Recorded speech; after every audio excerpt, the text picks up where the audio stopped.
I rise to discuss this debate, the Iran deal. We've not had a national security issue during my time in the Senate that has received so much attention on the floor in committees and on the floor of this body as this, and that's appropriate. The debate has been and will continue to be thorough and vigorous. I respect the views of my colleagues regardless of how they will vote on this matter. I want to spend a few minutes recapping why I support the deal. I did speak on it on the floor early in August. Since that time, a number of leaders have come out in support of the deal. Former Senators John Warner, Richard Lugar, Sam Nunn, and Carl Levin, General Brent Scowcroft, General Colin Powell, today former head of the Israeli Atomic Energy Commission, Uzi Ilam. And after I talk about my reasons for support, I want to address three final points. One, the Republican argument on the floor today that it's wrong to have a 60-vote threshold for a vote on a resolution of disapproval. Two, the arguments that Vice President Cheney made against the deal yesterday. And finally, the place of vigorous diplomacy as a tool of American strength. So first, quickly, to recap why I support the deal. I support it because it's better than the status quo for 15 to 25 years. I don't compare it with a hypothetical alternative. You can create a hypothetical to justify your position. Let's just talk about the status quo. Before diplomacy started, Iran had rocketed ahead in 19,000 centrifuges and 12,000 kilograms of enriched uranium, a plutonium reprocessing facility under construction, and we had very few inspections. The system was very opaque. That was the status quo.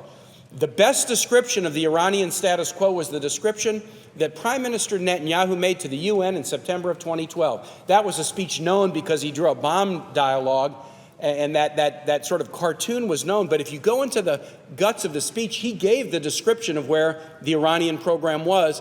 And then he concluded, and he said this: I want to thank the international community because the sanctions you have imposed together have hurt the Iranian economy. But, and here is the quote, we have to face the truth. The sanctions have not stopped the Iranian nuclear program. In fact, there's a pretty good argument that the sanctions accelerated the program. And so if we go back to the status quo, it's an accelerated program with 19,000 centrifuges and enough enriched uranium for multiple weapons. What we get with this deal, for 15 years disabling 2/3 of the centrifuges, for 15 years rolling back enriched uraniums to 300 kilograms, not even enough for one weapon, for permanently disabling the plutonium facility, for 25 years enhanced inspections more than any nation has to comply with. We get in this deal much better than we would have with the status quo that existed before diplomacy, and that's why I support it. Second point, the argument about the 60-vote threshold. I am surprised to hear arguments on the floor that it's somehow wrong to use a 60-vote threshold on this bill. When I was in my first 2 years in the Senate and in majority, the 60-vote threshold was used on everything. Immigration, minimum wage, turning off the sequester. Sometimes we exceeded the 60-vote threshold. Many times we exceeded 50 votes, but we couldn't get to 60 on minimum wage. We couldn't get to 60 on turning off the threshold, but there was an insistence we need to get to 60 votes. I can't think of a single issue of importance in my first 2 years in the Senate where the 60-vote threshold wasn't invoked. As my ranking member, Senator Cardin, mentioned, I was one of the co-authors of the Review Act under which we are now proceeding. And the act is clear, and it was understood by all, that action in the Senate to pass either a motion of approval or a motion of disapproval, either one, would be by a 60-vote threshold. We talked about this explicitly in committee.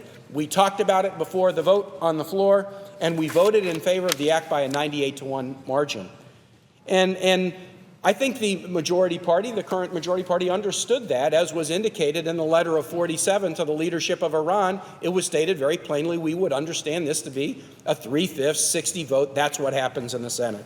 So we shouldn't change the rules now. The debate's been full, vigorous, and fair. We've spent a lot of time on this and are going to spend more, and that's appropriate. There's now a complete accountability because all 100 senators have declared exactly where they are in the position. We should stick with the agreement that we made just a few months ago and treat this resolution of disapproval under a 60-vote rule. Point three, the Vice President's arguments yesterday. And I respond to them because I think Vice President Cheney basically made two arguments, and they're the two arguments that have been repeated in different ways on the floor. Let me address his two main arguments. Number one, we can't trust Iran. I agree. I think everyone on the Democratic side agrees. And there's nothing about this deal that involves trust. That's why we've insisted that Iran subject itself to intrusive inspections by the IAEA for 25 years, and then following that to the additional protocol inspections required of all NPT members. The IAEA inspections, 130-plus inspectors in the country, will enable us to catch Iranian cheating and give us the intel that will be incredibly helpful if we ever need to take military action against them. It's that inspections intel that caused our two former colleagues, Senators John Warner and Carl Levin, chairs of the Armed Services Committee, to write an article recently, Why Hawks Should Support the Iran Deal. It's because inspections give us intel which increase the credibility of our military threat. Now, the Vice President's response to this, interestingly enough, is, wait, we can't trust IAEA inspections. They're going to do it wrong. They have the wrong protocols, and we can't trust them. Folks, that argument has been made in this body before by the Vice President and others. The Vice President Cheney promoted that we go to a war with Iraq, and he repeatedly made the case in 2002 and 2003 that we had to do that to stop Iraq's nuclear weapons program. 2 weeks before the war began, in early March, the IAEA issued a report indicating, quote, we have to date found no evidence or plausible indication of the revival of a nuclear weapons program in Iraq. The Vice President then went to the airwaves with others and led a campaign to trash the credibility of the IAEA, to say that neither the integrity of their inspections or their accuracy could be trusted. And after that, we entered into war against Iraq, saying that the IAEA was wrong. And what did we find?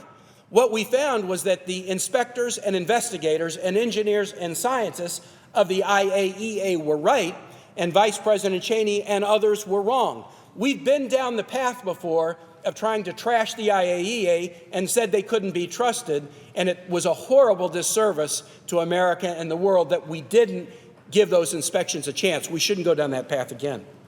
The Vice President made a second argument yesterday.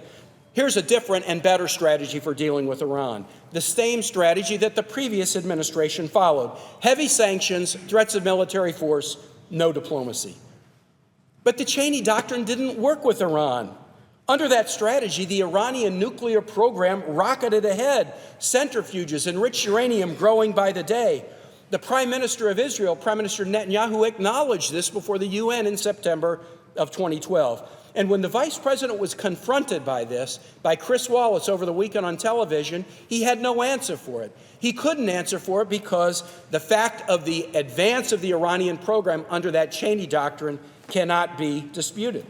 I was interested in this speech yesterday. Would he try to justify that that strategy had worked when they tried it? And again, he ignored it.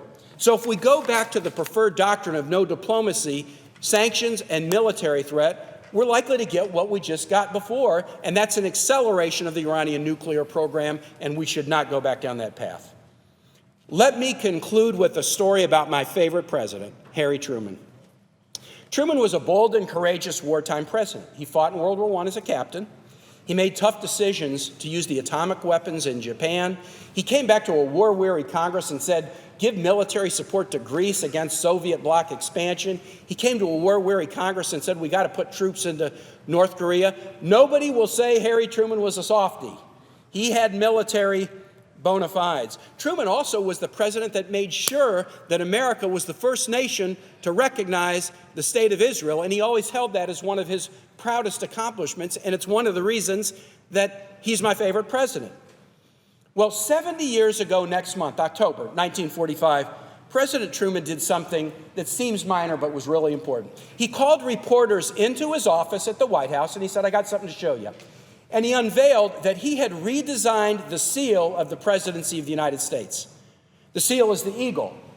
The seal has the arrows of war in one hand and the olive branches of diplomacy in the other hand.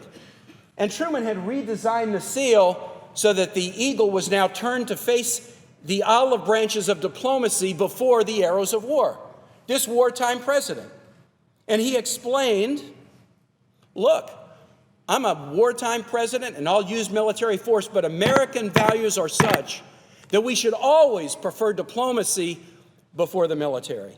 We've got the strongest military in the world, and as a Virginian, I'm so proud of it. We use it when needed. I have voted twice in 2.5 years in the Senate as a member of the Senate Foreign Relations Committee to use military force. And when I cast that vote, it's a very personal one for my state and for me and my family. These votes are the hardest votes we take.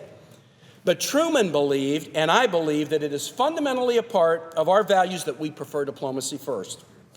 And before we use military action, we've got to be engaged in vigorous diplomacy with allies and adversaries if we can see a path to possibly create a more peaceful world. Other presidents have reached the same conclusion, not only President Truman, President Kennedy in negotiating the nuclear test ban treaty with the Soviet Union, President Nixon in going to China when China was supporting the North Vietnamese against us, President Reagan negotiating against the evil empire, the Soviet Union, over their nuclear program, and now President Obama. Our great presidents have realized that diplomacy isn't just for friends. Diplomacy is important even and especially with adversaries if you can see a path, a possibility to a more peaceful world.